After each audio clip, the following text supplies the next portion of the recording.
Antes de empezar con el estudio, muchas gracias a todos por sus oraciones por mi esposa y el bebé. Tuvimos cita hace 9 días, hasta el sábado pasado o antepasado más bien.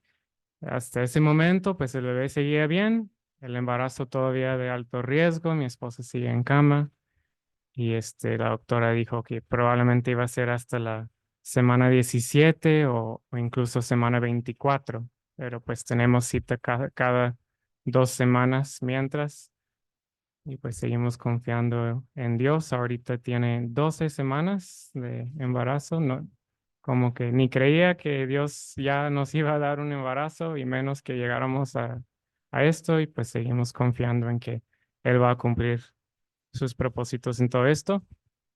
Y hay algunos trastes en la cocina. Muchas gracias por los que han mandado alimento. Si les faltara algún traste a alguien, por favor avísenos. Seguramente por ahí está y ya no nos dimos cuenta. Está ahí entre los nuestros y seguramente lo podemos encontrar si les hace falta alguno. Muchas gracias por sus muestras de amor, por sus llamadas, por los que han ido incluso a visitar, sobre todo a mi esposa, que pues está ahí 24/7 en la cama. Entonces, muchas gracias a las que la han visitado también y sobre todo por sus oraciones. A pesar de que memorizamos el capítulo 4 de Efesios y luego ya también memorizamos el capítulo 2 de Tito y ya estamos en otra memorización, seguimos con el estudio del capítulo 4 de Efesios. Entonces, ojalá todavía se acuerden de los versículos y también algunas cosas de los primeros estudios que vimos. Como quiera, tengo aquí un poco de repaso. Vamos a orar. Padre, te agradecemos nuevamente por tu palabra que es viva. Te agradecemos que en ella ah, podemos llegar a conocerte a ti. A través de ella podemos saber de la vida eterna, de una relación contigo y también conocer todo lo necesario para llevar una vida piadosa en Cristo Jesús. Te damos gracias por la iglesia local, en la cual también podemos ayudarnos los unos a los otros. Podemos ah, enseñarnos los unos a los otros. Pedimos que en este momento de ver tu palabra, de querer estudiarla, de querer ver más de las doctrinas de los apóstoles, como dicen Hechos, pedimos que tu Espíritu hable a través de un servidor, que tú abras el entendimiento de cada uno presente y cada uno escuchando uh, electrónicamente, y también que nos des la disposición y la humildad de permitir que tu Espíritu obre para cambiarnos, para corregirnos, para quebrantarnos, según sea necesario para tu honra y gloria. Ponemos este tiempo y todas estas peticiones en tus manos tan capaces, confiando no porque lo merezcamos nosotros todo esto, sino porque tú eres un Dios bueno, de Dios de gracia y misericordia, confiando en esto en el nombre del Señor Jesús. Amén. Entonces, Efesios capítulo 4. Ahora el título de este estudio que tenemos es Los medios para fortalecer la unidad.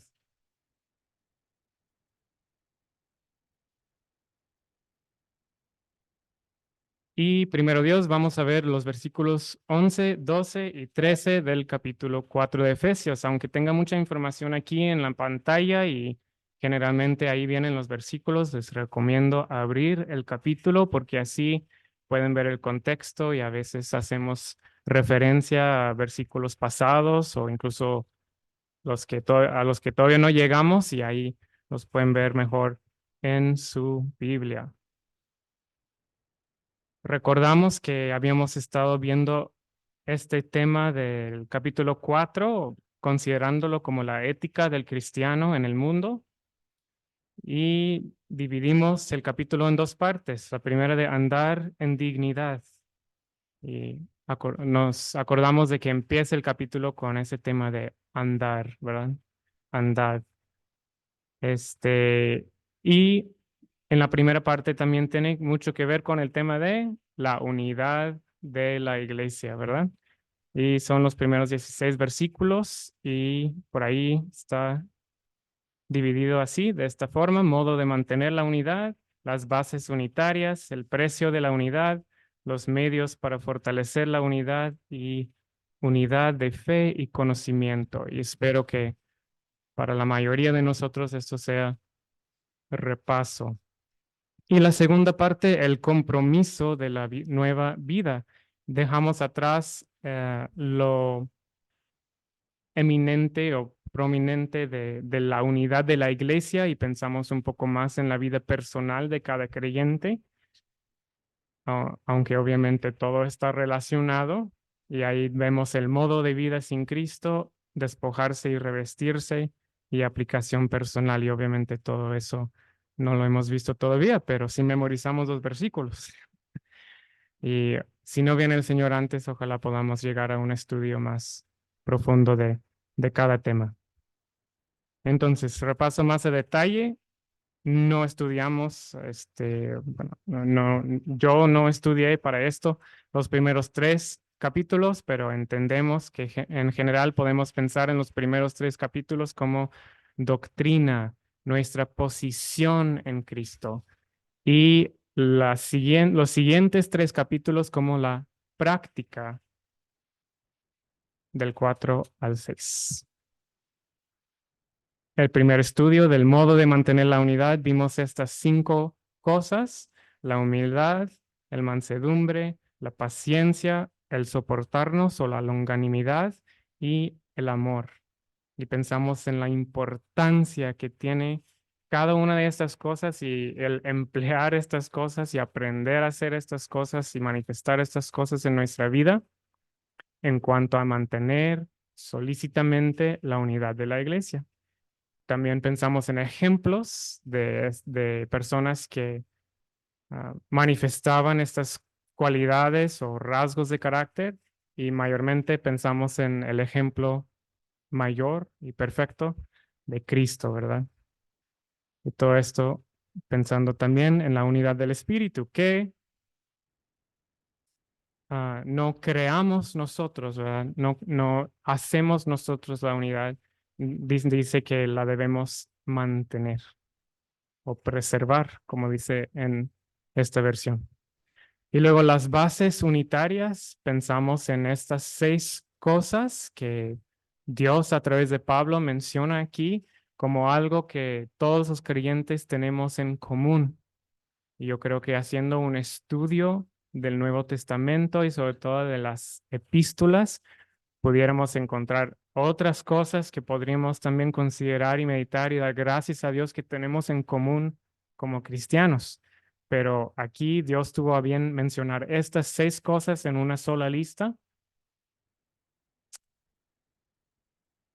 y pensamos en esto, pensamos en cada aspecto y lo que tiene que ver con la unidad de la iglesia, que tiene que ver con nosotros, pero también en algo general, algo fácil de recordar en un momento breve, es que tenemos tanto en común como cristianos, y eso que tenemos en común es tan importante, tan grande. ¿Para qué enfocarnos en las diferencias? ¿Sí? ¿Para qué enfocarnos en las diferencias? Mejor enfoquémonos en esas bases, esas cosas que tenemos en común. Y el último estudio fue acerca del precio de la unidad, de los versículos del 7 al 10. Y hubo muchos pensamientos, muchos temas en esos versículos. Yo creo que incluso que no alcanzamos a ver a detalle, pero principalmente pensamos en el que descendió, que es el mismo que también ascendió. Es decir, es el Dios que descendió desde el cielo, se hizo pobre, se humilló. y se sacrificó y murió por nosotros. Y también ascendió victorioso. Y por esa victoria, por el que es victorioso, también pudo, como los reyes de antigüedad, desde su botín, de su victoria, dar dones a sus sujetos o a su pueblo. Y también pensamos en eso, la relación entre los dones que dio y el precio que pagó. Y la conclusión de aquel último estudio que vimos fue que Cristo, por medio de un gran precio, estableció la unidad del Espíritu en la iglesia. Y además, a través de su obra redentora, ese sacrificio, proveyó dones para mantener la misma unidad. Entonces, aquellos 5 rasgos de carácter que vimos en los primeros versículos son increíblemente importantes para mantener la unidad. Es lo primero que se menciona en cuanto a mantener solícitamente la unidad. Pero luego también va desarrollando otros temas y empieza a mencionar dones que también son provisión para mantener la misma unidad. Entonces, llegamos al tema de hoy, los versículos de hoy, que dentro de bosquejo son los versículos 11 y 12, pero primero Dios también vamos a llegar a ver el versículo 13, que es un versículo, como muchos en la Biblia, que tiene muchísimo que ver con los versículos anteriores y muchísimo que ver con los versículos posteriores también. Entonces, primero Dios vamos a ver del 11 al 13, y si Dios lo permite, en el siguiente estudio empezar otra vez con el 13, pensando en otros detalles un poco distintos para los siguientes versículos. Entonces, la tesis para el estudio de hoy, lo que queremos ver y lo que quiero que todos ustedes indaguen y vean bien como los de Berea, consideren los versículos, consideren el contexto, consideren los demás libros de toda la Biblia, para no aceptar lo que se dice de alguien más ah, solamente por aceptarlo, sino por personalmente y propiamente haber estudiado la palabra. Pero esto es lo que les pongo como sugerencia para el enfoque de estos versículos. Cristo dio hombres dotados a la iglesia para capacitar a todos los santos para emplear sus dones en la edificación del cuerpo de Cristo. Y va a ser la última lámina también, así que no se preocupen si no alcanzaron a anotarlo. Leamos los versículos. Efesios 4, del 11 al 13. Aquí tengo una versión a lo mejor distinta a la que tienen la mayoría. Y él dio a algunos el ser apóstoles, a otros profetas, a otros evangelistas, a otros pastores y maestros, a fin de capacitar a los santos para la obra del ministerio, para la edificación del cuerpo de Cristo, hasta que todos lleguemos a la unidad de la fe y del pleno conocimiento del Hijo de Dios, a la condición de un hombre maduro, a la medida de la estatura de la plenitud de Cristo. Y aquí vienen las palabras en griego para los que le entienden, pero mayormente es para ver las traducciones un poco literales. A veces si la ponemos así muy literal en una versión de la Biblia, pues como que leemos y no tiene sentido, pero puede ayudar tomar el tiempo de ver cada palabra y la traducción literal y ponernos a considerar todo ese contexto. Pues aquí tenemos y, luego él mismo dio o entregó. Ciertamente, esta es una palabra de afirmación. Los apóstoles y los profetas y los evangelistas y los pastores y maestros. Pues vamos a ver cada concepto, empezando con y él mismo. Pero que entendemos claramente del contexto que está hablando de Cristo desde el versículo 7. Al final del versículo 7 mencionó a Cristo pero a cada uno de nosotros fue dada la gracia conforme a la medida del don de Cristo, por lo cual dice, subiendo lo alto, y sigue hablando, y luego el versículo 11, y él mismo, Cristo, él mismo que descendió y ascendió, él mismo que fue victorioso, el mismo que dio ese precio tan grande por su iglesia, y es el mismo que también dio dones a los hombres. Dio o entregó. En este caso, vamos a ver que dio a hombres, ¿sí? Dio apóstoles, dio profetas, dio evangelistas, dio pastores y maestros, ¿sí? Son personas, ¿sí? No son como los otros dones que también hemos estudiado, que se dan a las personas, son personas que, que Cristo está dando para un propósito que vamos a ir viendo en los versículos 12 y 13. Entonces, se podría decir, como vimos en la tesis, son hombres que Cristo o personas que Cristo dio a la iglesia. La Reina Valera dice constituyó, pero la palabra es más específicamente dio, entregó. Si un hombre es constituido a algún puesto, a algún trabajo, pues a lo mejor da más la idea de que es puesto en ese trabajo para que sea honrado o respetado, ¿no? Se constituye a esa persona para eso.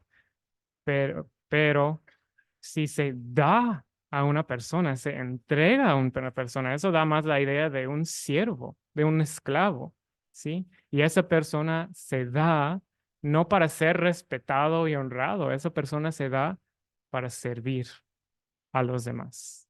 Cristo dio a estos hombres, a estas personas, para servir. Y específicamente el versículo 12 dice, ¿para qué? Y esa palabra que se traduce como ciertamente o sí, o hay otras traducciones, simplemente es una palabra de afirmación. Se podría decir que, y él mismo dio ciertamente como apóstoles, ¿sí? O, y él mismo sí dio apóstoles, ¿sí? Y él mismo sí dio apóstoles y profetas y evangelistas y pastores y maestros. Entonces, empezando de los 5 mencionados, los 5 nombres, las 5 personas mencionadas con los apóstoles, que debemos acordarnos que quiere decir enviados, ¿verdad? Apóstol quiere decir enviado. Y a veces en el Nuevo Testamento se mencionan a otras personas, es decir, a varias personas como apóstoles o como enviados, aparte de los 13 apóstoles. De los 13 me refiero a los 12 apóstoles de Jesús, incluyendo a Matías, no a Judas Iscariote, y al apóstol Pablo, que también tuvo un encuentro en persona con Cristo cuando se presentó a Pablo en el camino a Damasco. Y también según 2 Corintios 12:12, y vemos ejemplos en los Hechos, etcétera, que estos 13 apóstoles podían hacer, según Cristo les daba el poder o el espíritu, ah, milagros o señales. Pero también se menciona a otras personas en el Nuevo Testamento como apóstoles, por ejemplo, en Hechos 14:14, en Gálatas 1:19, Primera Tesalonicenses 2:6, ligado con el primer versículo de la carta, y Romanos 16:7, y a lo mejor otros. Entonces, es una palabra que quiere decir enviados, ¿sí? Cualquier persona puede ser enviada por la iglesia, por su trabajo, por a la tienda, ¿sí? Pero ah, aquí muy probablemente Pablo se está refiriendo solamente a los 13 apóstoles. Am, y como referencia ahí pudiéramos ver en la misma carta, el capítulo 3 versículo 5 que menciona a los santos apóstoles. ¿Qué quiere decir santo? Apartado, separado, ¿verdad? Los enviados apartados, específicos, por decirlo así, especiales. Y también 2:20, edificados sobre el fundamento de los apóstoles y profetas. Fueron apóstoles específicos que fundamentaron la doctrina bíblica en aquel entonces. Fue una obra fundacional o fundante también, de que no escucho mucho esa palabra, pero sí es palabra. Una obra fundante, es decir, de poner fundamento, ¿verdad? De poner las bases. En aquel entonces no existía el Nuevo Testamento, o se estaba escribiendo, ¿sí? Entonces se necesitaba a los apóstoles y también vamos a ver a los profetas, porque todavía no tenían el Nuevo Testamento completo, el canon ya completo, ya cerrado de la Biblia. Y en esta carta, Pablo, bueno, es opinión mía y de otros, pero la voy a compartir. No da ninguna razón como para pensar que todavía hay apóstoles el día de hoy. Los menciona como de eso, de poner el fundamento de la doctrina de los apóstoles, pero no da ninguna razón para pensar que hayan ni que sean necesarios los apóstoles en este sentido específico el día de hoy. Este versículo y otros que mencionan a los apóstoles en esta carta no dicen que hoy en día hay apóstoles y hay muchas personas en el mundo que son cristianas o dicen ser cristianas y, y dicen, es que todavía hay apóstoles hoy en día, porque aquí dice, pues está hablando de su tiempo, de su actualidad, Pablo, y yo diría que no viene una razón como para decir eso, que todavía sean necesarios el día de hoy, pero sí fue muy necesario en aquel entonces que todavía no tenían el Nuevo Testamento escrito. Igualmente con los profetas. Entonces los apóstoles eran hombres específicos que daban revelación también de la doctrina de Dios, tanto escribiendo el Nuevo Testamento como en su enseñanza en aquel tiempo oral. Y también hacían milagros, habían conocido al Señor Jesús en persona, pero también había otros profetas, hombres y mujeres. Hay versículos en la Biblia en el que hablan de, en aquel entonces, mujeres profetizas. Y estas personas también revelaban la palabra de Dios de parte de Dios. Entonces, probablemente no hacían milagros, probablemente no habían conocido al Señor Jesús en persona, pero Dios los estaba usando, los había dotado como para poder dar revelación de la palabra de Dios, de lo que todavía no se había escrito.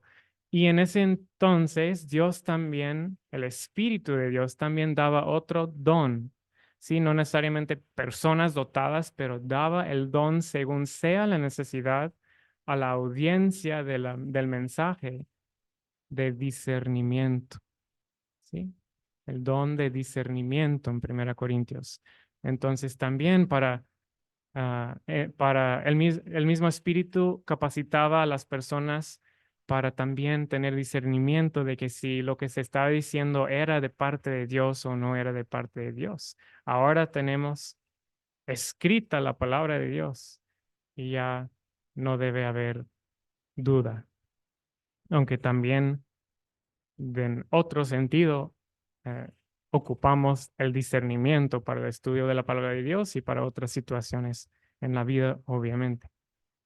Pero también terminando el Nuevo Testamento, ya no era necesaria esta obra, este trabajo ah, fundacional, tanto como de los apóstoles como de los profetas. Pero los siguientes tres mencionados, este, no tienen que ver nada más con ese tiempo de poner fundamento, tienen que ver con el desarrollo y el crecimiento de la iglesia, y eso obviamente y lógicamente todavía tiene mucho que ver con la actualidad. Entonces, lo primero de estos tres, los evangelistas. Y eso sí es lo primero, ¿verdad? O sea, no puedes empezar a tener iglesia local sin que haya el evangelio. y quien comparte el Evangelio, quien da a conocer el Evangelio. Y no nada más da a conocer el Evangelio, sino que lo lleva más allá, ¿verdad? No solo habla el Evangelio, sino que da seguimiento con la persona que escucha.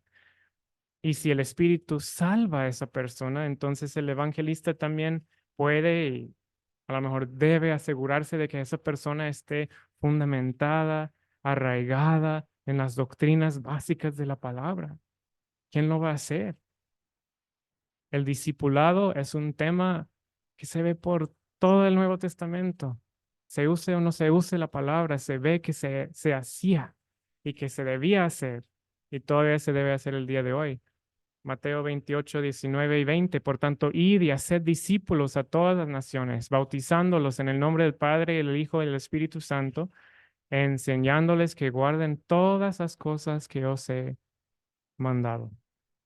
Entonces, es un trabajo, una obra que lleva varias partes y creo que el uso de la palabra evangelista en el Nuevo Testamento no se limita a la pura predicación del Evangelio, sino a todo ese trabajo de evangelismo que va más allá de solamente proclamar el Evangelio. A lo mejor se podría pensar en la palabra misionero, que como muchas veces pensamos en esta palabra a día de hoy, no tienen que pensar en quizás partes negativas o algo que no te guste de esa palabra, no. Hay personas que a veces, igual que hay personas, todos hacemos las cosas mal a veces, ¿verdad? Entonces a veces se hacen las cosas por dinero, a veces no hay confianza en Dios, a veces hay otros problemas con algunos misioneros en el mundo, pero es la idea de proclamar el evangelio y ver personas, almas salvas, salvadas, y ver que se arraigan, que pongan raíces, que se fundamenten en la palabra de Dios, que se establezca una iglesia, ¿sí? Esto es importantísimo, plantar iglesias. Y creo que hace falta.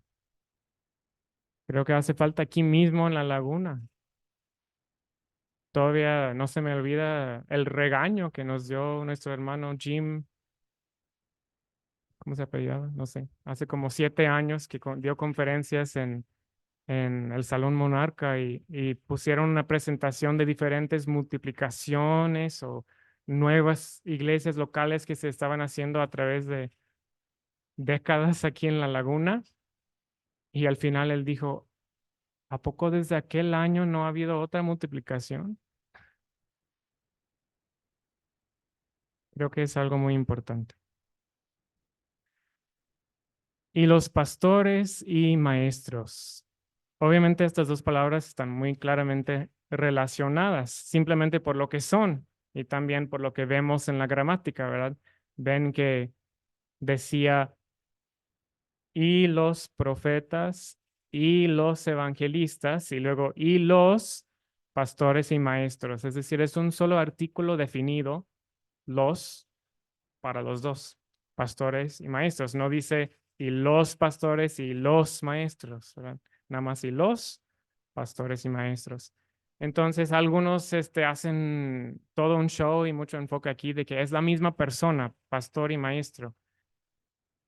Y creo que no es lo importante decir que si es la misma persona o no. Yo creo que hay ejemplos en la palabra, ejemplos en nuestra vida propia, en nuestro entorno de personas que son dotadas de pastor y de maestro, pero también podemos ver a personas dotadas como pastores y otras personas dotadas como maestros y pueden ser distintos. Y eso viendo a nuestro alrededor, pero también en la palabra de Dios. Primera Timoteo 5:17 da a entender que puede haber un pastor que no sea necesariamente un maestro dotado. Todos los pastores tienen que enseñar de alguna forma, obviamente, pero quizás no todos los pastores sean maestros dotados de parte de Cristo. Primera Timoteo 5:17, los ancianos, y sería otro estudio o otra desviación ver los versículos que nos enseñan que a veces se utilizan las palabras anciano, obispo o sobrevedor. y pastor como la misma persona. Pero nuevamente el versículo, los ancianos que gobiernan bien sean tenidos por dignos de doble honor, mayormente los que trabajan en predicar y enseñar, que trabajan en hacerlo. Si trabajan en hacerlo es que lo hacen bien. Entonces, pero este versículo claramente da a entender que hay ancianos que también no trabajan arduamente en la predicación y la enseñanza. Entonces, hay los que sí lo hacen y hay los que no lo hacen. Pero obviamente las dos obras están completamente relacionadas porque un pastor necesita conocer a las ovejas y conociendo las necesidades va a haber necesidad de enseñanza en momentos, ¿verdad? Y un maestro que enseña, pues, ¿qué va a enseñar? Pues toda la palabra es útil, pero también entra la necesidad de saber qué es la necesidad del oyente, ¿verdad? De la iglesia local, a lo mejor, o de la persona en cuestión. Entonces, pudiera ser la misma persona a veces, o podrían ser diferentes personas que se apoyan mutuamente. Se puede pensar en que la obra de pastor es más íntima, ¿sí? Conociendo a las personas y probablemente se va a llevar a cabo dentro de una sola iglesia local. Y por eso también se relacionan las palabras pastor y anciano, ¿verdad? Ya hablando de otras responsabilidades dentro de una iglesia local. Pero la palabra maestro nos hace pensar más en una obra más general, ¿sí? Das una enseñanza, enseñas algo. Y esto a veces se pudiera hacer en varias iglesias locales y nosotros todos los presentes hemos sido bendecidos, hemos aprovechado de la enseñanza que han dado hermanos dotados de parte de Cristo y preparados a través de la experiencia y el estudio de la palabra que han venido a darnos enseñanza de la Biblia, que no son de esta iglesia local.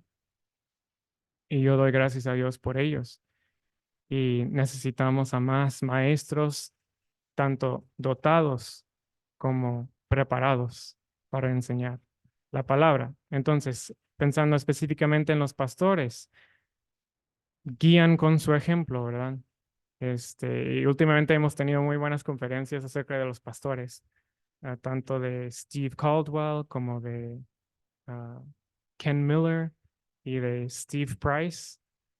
Prácticamente dentro de un año, varias conferencias uh, muy indicadas, muy uh, acertadas para este tema. Deben conocer las necesidades de las personas. Los ancianos deben pastorear. Eso es obvio y lo hemos visto en los estudios de del liderazgo de la iglesia. Y algunos ancianos pudieran ser dotados como pastores. Sean o no sean dotados, deben pastorear. Un anciano que no pastorea no es anciano porque no está haciendo su trabajo. Pero también hay otros hombres y mujeres que pudieran ser dotados como pastores en la iglesia local. Sí, no son ancianos en la iglesia local, pero son pastores. Pastores, según lo que vemos aquí en la palabra, no pastores como el pastor, ¿cómo se llama en los países de los muchachos? All Truth. Sí, no como el pastor de la iglesia esta o así, ¿no? Pero pastores, pastores de ovejas, hombres y mujeres en nuestra iglesia local dotados por el Señor Jesucristo para poner en práctica esta obra tan necesitada y tan faltante, yo creo, en nuestra iglesia local, de conocer las necesidades de las personas, de estar al pendiente y luego también hacer el esfuerzo y llevar a cabo lo que sea necesario para suplir la necesidad conocida. Creo que tengo sí, aquí, algo que leí y me gustó mucho en cuanto a los pastores. El don de pastor produce carga espiritual en quien lo ha recibido, que lo orienta hacia las necesidades individuales de cada creyente. Es el que está con el miembro de la congregación siempre que lo necesita. el que le ayuda en las respuestas necesarias de cada día, el que lo exhorta con gracia, el que lo amonesta con mansedumbre, el que llora a su lado en sus penas y el que lo lleva sobre sus hombros cuando la debilidad espiritual lo está afectando. Es el que lo busca cuando está extraviado, el que va al lugar desierto del mundo para darle un abrazo de misericordia. Esto no es hacer una llamada, esto es buscar a un hermano extraviado o un hermano o hermana en un lugar desierto del mundo.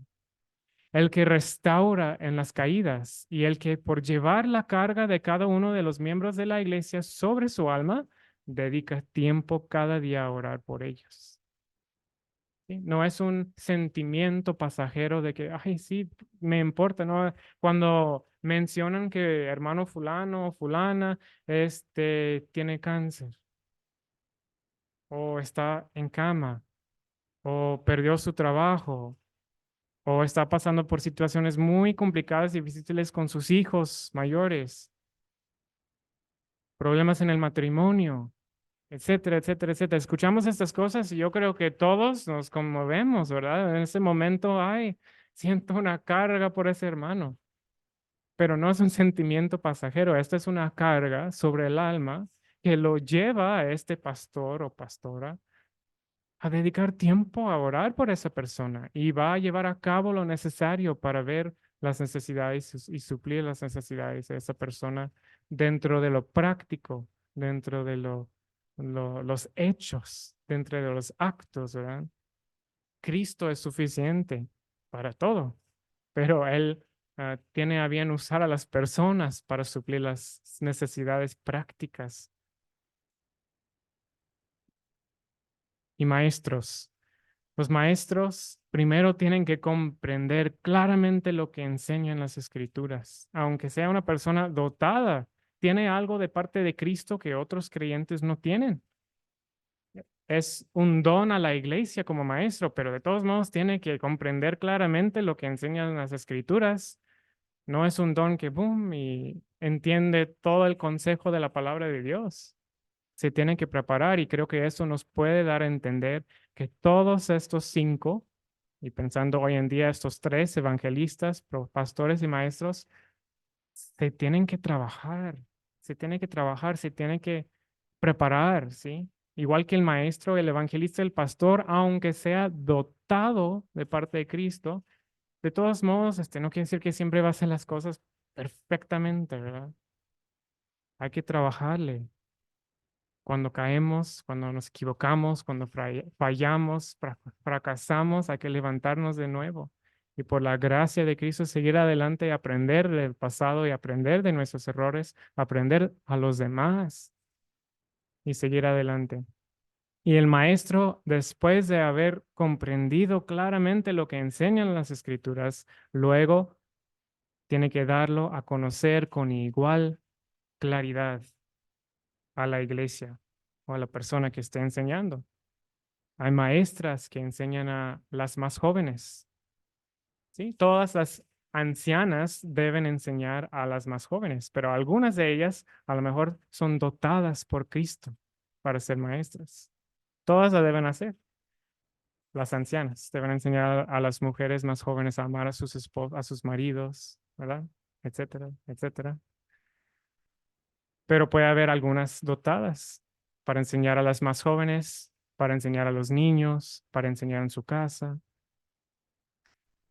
Pero hay que darlo a conocer con claridad. Segunda a Timoteo 2:2.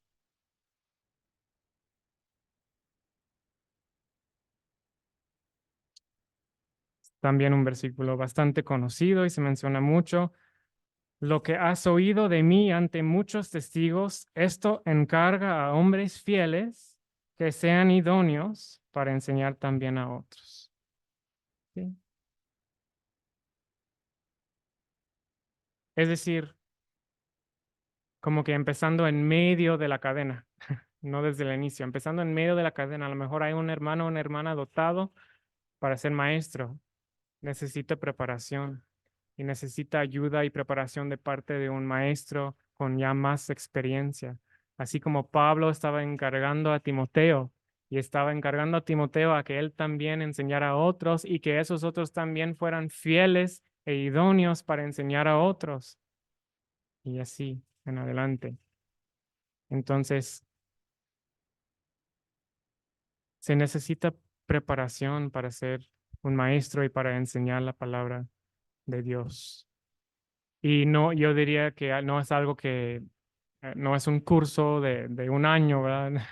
Ni de 4 años, ni de 10 años. Es algo que todos podemos seguir aprendiendo cada vez más, pero que sí hay que darle la importancia de preparar a los maestros y de luego esos maestros también preparar a otros maestros, a los que siguen. Si no se da la debida importancia a este don, los errores se infiltran fácilmente en las iglesias y estorban el crecimiento de todo el cuerpo. Los versículos que siguen se tratan del crecimiento. ¿Se acuerdan, verdad? De los versículos 14, 15 y 16. Tanto el 15 como el 16 menciona el crecimiento. Se estorba si no se hace bien el trabajo del maestro. También se estorba si no se hacen las cosas en amor, ¿verdad? Como la iglesia en Éfeso. Versículo 12. Con el fin del el equipamiento o capacitación de los santos para obra o trabajo de servicio o ministerio para edificación del cuerpo del Cristo. Entonces aquí claramente está dando el propósito de estos 5 dones, de estas 5 personas que vimos en el versículo 11. Y vemos que los 5 dones se dieron con este mismo propósito, con un solo propósito de capacitar, de equipar, de preparar. También pudiera significar, como dice en la Reina Valera, perfeccionar, ¿verdad? Pero es más esta idea de preparar, capacitar. Dios siempre hace provisión para cumplir su voluntad. Dios nunca nos pide algo que no se va a poder hacer. Todo lo que Dios nos pide, no lo podemos hacer en nuestras propias fuerzas, ¿sí? Es imposible. Es imposible ser salvo sin Cristo. Es imposible llevar una vida santa sin Dios, sin Cristo, sin el Espíritu de Dios. Pero Él hace esa provisión para poder hacerlo. No nos pide nunca algo imposible con su ayuda, porque Él hace la provisión. ¿Y qué es este propósito que tienen estas 5 personas? Es para capacitar a todos los santos, a todos los miembros de la iglesia. Entonces, es decir, que no son solamente aquellos 5 o en la actualidad aquellas 3 personas, evangelista, pastor y maestro, que edifican el cuerpo. No, ellos están para capacitar a todos los santos para que todos podamos edificar el cuerpo de Cristo. Es exactamente lo que dice en el versículo. Para capacitar a los santos para obra de servicio, para edificación del cuerpo de Cristo. Entonces, no son nada más ellos que deben andar edificando la iglesia, somos todos. Para obra de ministerio, de servicio. Muchas veces que se habla del ministerio de servicio en la palabra de Dios, este se relaciona con los dones espirituales, los que se dan a cada creyente. Entonces, se puede decir que están capacitando a los santos a aprender o a emplear sus dones espirituales en servicio a los demás, que tiene que ver, eh, que se relaciona directamente con la edificación del cuerpo. Y esto, el usar tus dones, el aprender a usar tus dones y emplearlos ya dentro de la vida práctica, ante la iglesia, dentro de la iglesia, etcétera, no es para fama propia, ¿verdad? No es para que ya vean que, sí, tengo este don. Es para el bien del cuerpo, como se enfatiza en este pasaje y se enfatiza muchísimo en 1 Corintios 12, 14, al 14, es para la gloria de Dios, el bien del cuerpo y la gloria de Dios, para edificación del cuerpo del Cristo o de Cristo. Todo esto es para edificar el cuerpo, ¿sí? Para que crezca. Ya los versículos que siguen, para que crezca. Entonces, una pregunta para autorreflexión. ¿Estoy yo edificando mi iglesia local? ¿Estoy yo aportando a la edificación de este cuerpo?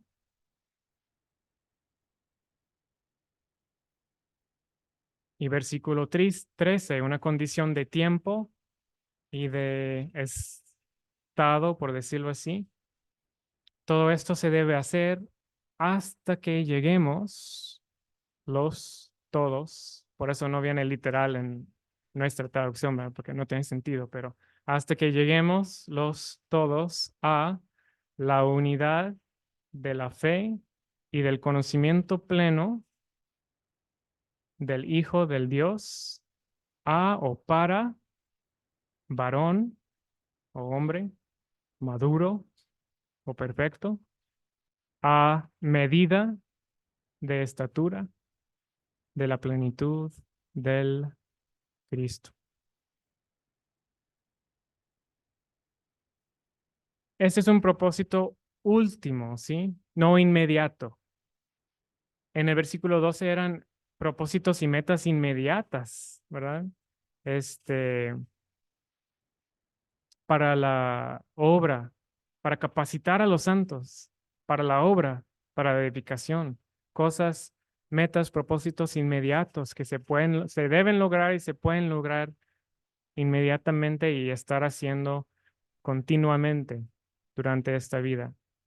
Pero esos son propósitos más últimos, finales, no tanto inmediatos, hasta que lleguemos, hasta que todos lleguemos, no solo algunos de la iglesia, ¿verdad? No solo el que siempre se para a hablar, no siempre los ancianos, no siempre esa hermana tan piadosa, hasta que todos lleguemos a la unidad de la fe. La doctrina bíblica probablemente se refiere a ese significado de la fe que ya vimos en el versículo 5 de este mismo capítulo y en los primeros 3 capítulos hablando de la doctrina. Entre más crecemos en esta unidad, más van desapareciendo las diferencias doctrinales. Entre más crece el mar, menos se ven las diferencias de ahí abajo, ¿verdad? Cuando se va ¿cómo se llama? Las olas, ¿hmm? Eso. ¿Marea? La marea. Cuando baja o se va la marea, gracias, pues puedes ver, ay, pues por ahí hay como que una piedra que va así, una roca que va así, una división. Son 3 playas diferentes, pero crece la marea, sube, viene, crece el agua y se cubren las diferencias. Se ve todo uno, un solo mar, un solo océano. Entre más crecemos en la unidad de la fe, en la unidad del conocimiento del Hijo de Dios, menos se ven las diferencias.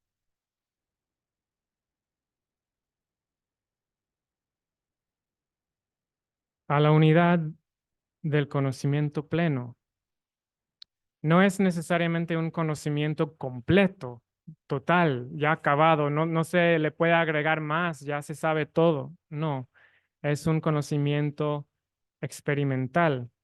En algunas versiones nada más dice conocimiento. En esta versión que leímos hace rato de la Nueva Biblia de las Américas, dice así, conocimiento pleno. ¿Por qué? Porque hay diferentes palabras en el griego para el conocimiento, ¿sí? Entonces, cada palabra tiene su enfoque. Entonces, este habla de un conocimiento más experimental, ¿sí? Por eso un conocimiento más pleno que nada más haber entendido algo intelectualmente.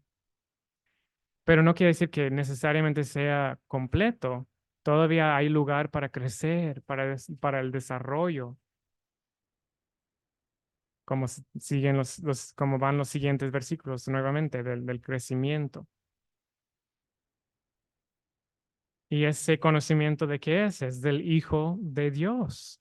Conocer cada vez más a Cristo implicará andar como Él anduvo y ser hechos conformes a su imagen. Así seremos más maduros, como la siguiente frase, ¿verdad? El hombre o el varón perfecto, maduro, más semejantes a Cristo.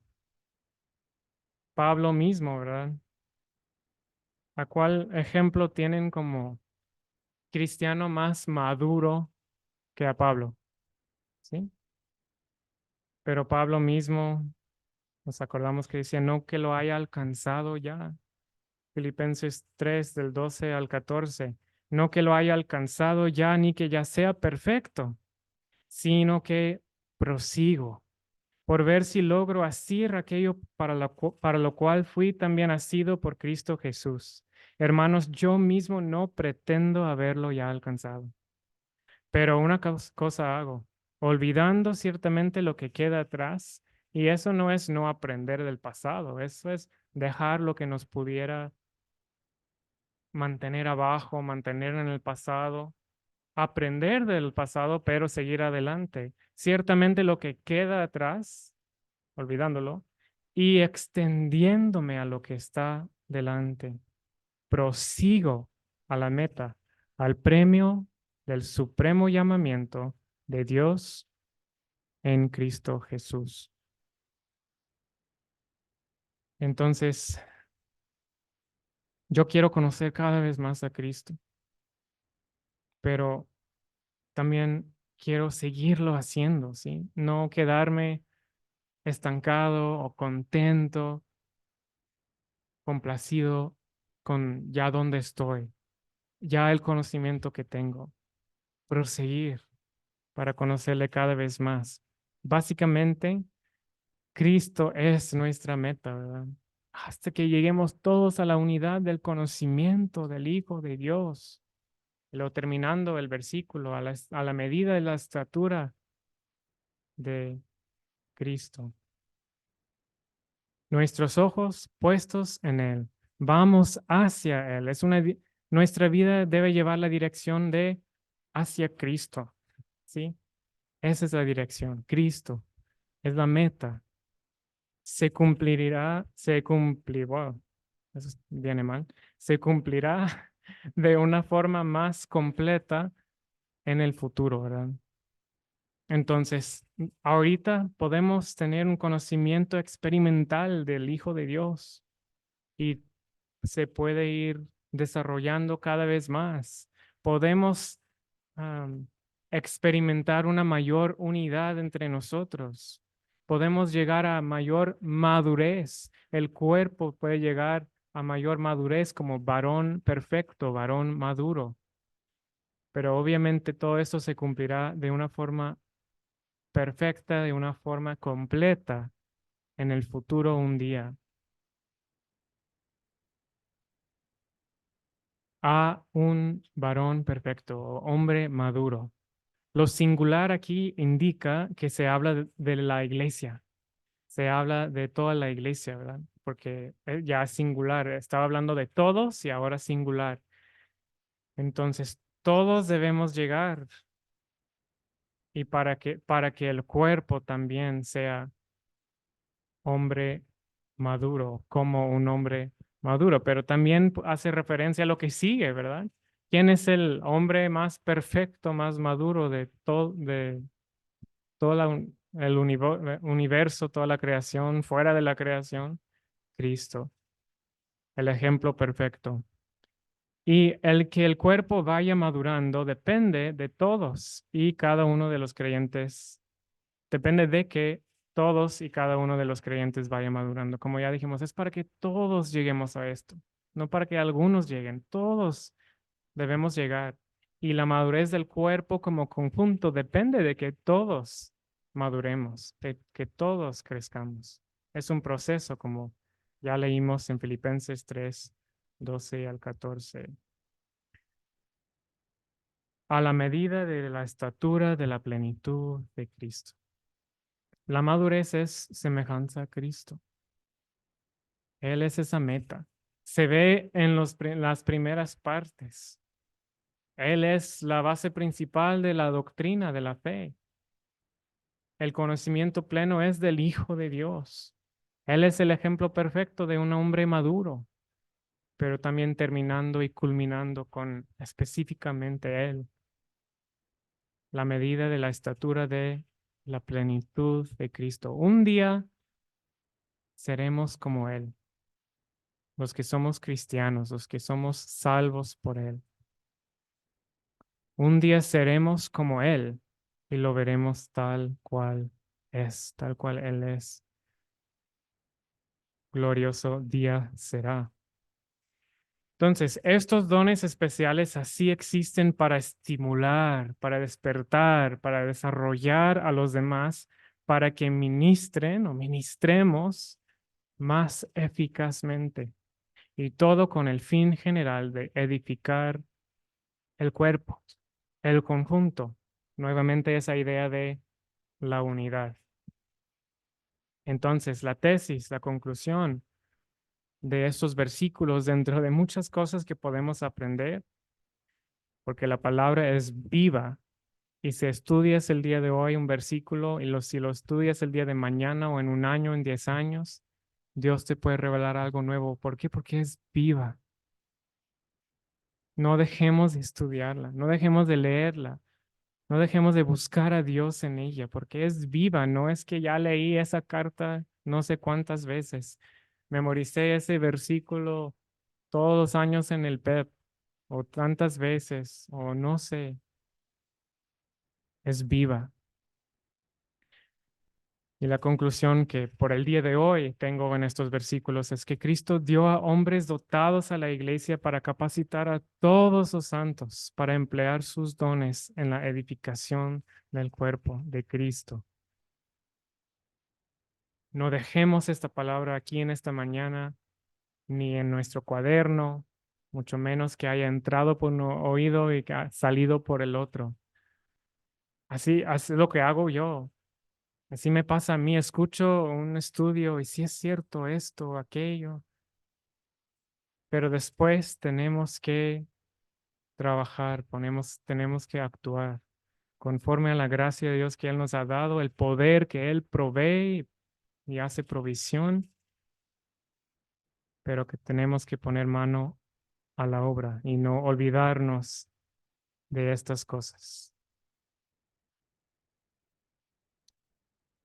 Padre, glorifícate en nuestras vidas, glorifícate en esta iglesia local, cámbianos según lo que sea necesario. Ninguno de nosotros es completamente semejante a Cristo, así que hay mucho lugar para que nos corrijas, para que nos cambies, para que nos hagas conformes a su imagen, imagen en el cual tú tienes toda complacencia. Trabaja en nosotros, enséñanos a permitir que obres en nosotros, que nos cambies, a permitir que tú utilices esta iglesia local. Quebrántanos, quita la amargura, quita las barreras, quita el orgullo. Enséñanos a mantener la unidad. Enséñanos a amarnos los unos a los otros. Y no para que ninguna persona reciba fama ni gloria, no para que esta iglesia se reconozca como una iglesia espiritual, para que tú seas glorificado, para que el nombre de Cristo sea exaltado, magnificado, levantado y que más almas perdidas lleguen al conocimiento de ti, el único Dios, y de Jesucristo a quien has enviado. En su nombre, amén.